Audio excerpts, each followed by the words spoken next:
France Inter. Les chroniques littorales ont le vent dans le dos ce matin. Bonjour José-Manuel Lamarque. Bonjour Mathilde Munoz. Depuis la maison de la Nouvelle-Aquitaine, on va parler du Sud-Ouest et du transport vélique. Et vous êtes en bonne compagnie pour nous présenter un trimaran du futur. Oui, se retrouver avec un navigateur pour un grand projet, un projet de transport vélique. C'est François Gabard. Et François Gabard, le projet, on parle de 2025, mais vous allez tout nous dire. On part une fois de plus à la voile. On part toujours à la voile. Quand il y a le vent qui souffle, il faut en profiter. Et on peut faire plein de choses. On peut faire de la course large, évidemment. Mais on peut aussi faire du transport de marchandises. Et pour l'équipe Vela, pour nous, entre l'Europe et les États-Unis. Parce que ça s'appelle Vela, c'est le transport à la voile. Alors, il y en a d'autres, il y a Grain de Sel, il y a TOWT, enfin tout ça, c'est des amis, bien évidemment. C'est le grand développement du transport à la voile. Vous, 2 départs en France et 2 arrivées aux États-Unis. Oui, c'est ça. Et en effet, le vélique bouge beaucoup. Tout simplement parce que c'est probablement une solution d'avenir. Enfin, nous, on en est convaincus avec toute l'équipe Vela. Il y a une énergie qui est là, qui est disponible et qui permet de faire avancer des bateaux. C'est vraiment une solution pour être capable de décarboner massivement le transport de biens. Nous, notre objectif, c'est d'essayer d'apporter une solution sur cette partie maritime en utilisant des bateaux. Pour Vela, c'est un trimaran qui utilise donc le vent pour se déplacer et d'une manière exclusive. On va parler du bâtiment, longueur, etc., etc.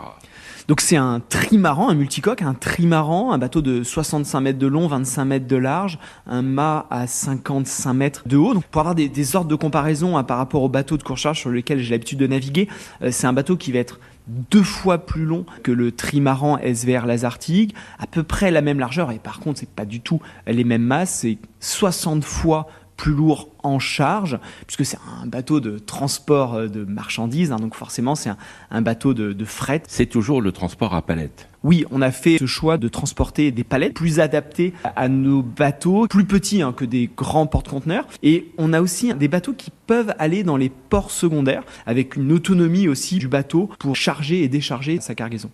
Il y a une spécificité du transport quand même pour vous. Oui, on est en effet sur des produits aujourd'hui issus du savoir-faire français, des produits made in France qui sont consommés aux États-Unis. Donc aujourd'hui, on parle de produits, des vins, des spiritueux, des produits issus de l'artisanat français, maroquinerie, textile.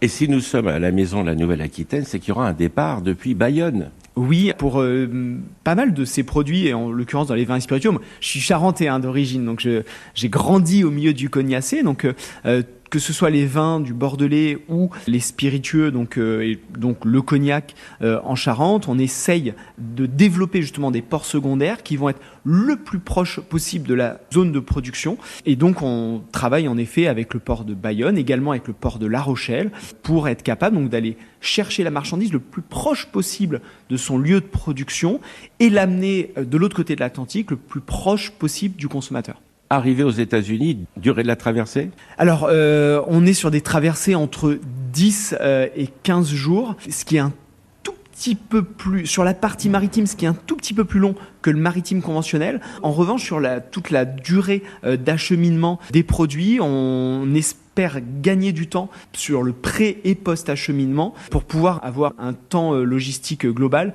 inférieur au maritime conventionnel. Et avec des clients qui seront intéressés par le transport vertueux. Exactement, en effet, parce que là, on propose une solution de décarbonation massive, puisqu'on utilise une énergie renouvelable qu'on capte directement grâce à nos voiles sur le bateau, et on arrive de cette façon-là donc à transporter des produits avec un impact pour la planète le plus minime possible. Merci François Gabard. Alors un site internet vela-transport.com. À demain Mathilde Munoz. À demain José-Manuel Lamarque.